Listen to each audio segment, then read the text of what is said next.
साला आज तर गुगल मॅपनं आपल्याला मोठ्या अडचणीत फसवलं होतं. तर का म्हणता भावना, स्वागत आहे आपल्या आजच्या नवीन ब्लॉगमध्ये. ते तुम्हाला विचार पडला असेल का आज हे तीन दलिंदर कॉलेज सोडून चालले कुठं. तर भावना आपल्याला जायचं आहे नागपूरला. आपल्याला घ्यायचं होतं प्रॅक्टिकलचं सामान म्हणून. पहिले तर नागपूरला पोहोचलो, गुगल मॅप खोलला आणि गुगल मॅपमध्ये दुकानची लोकेशन टाकली. साला गुगल मॅपच्या भरोश्यावर कधी जाऊ नये रे भावा. 2 किलोमीटरचा रस्ता त्यानं 10 किलोमीटर चालूनच पूर्ण केला. मग काय त्यानं कसं तरी पोहोचलो बा आपल्या दुकानावर. दुकानावर पोहोचल्यावर काकाजी म्हणे तुम्ही 1 घंटा बाद या, तुमचं सामान रेडी राहील. मग का आपण चुपचाप बसतो बा एका ठिकाणी. समीर भाऊ म्हणे चला गणेश टेकडीले. मग गणेश टेकडीला गेलो. पहिले तर आपण आल्यावर दर्शन करून घेतले. मग चालून चालून पुरे पाय दुखून गेलते, म्हणून इथं भंडारा होता तो खाऊन घेतला.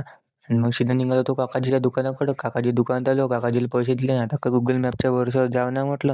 10 रुपयाची मेट्रोची तिकीट काढा आणि सीधा निघा घराकडं. मग केला आम्ही नागपूरला टाटा आणि भाषा वाजो रे आता.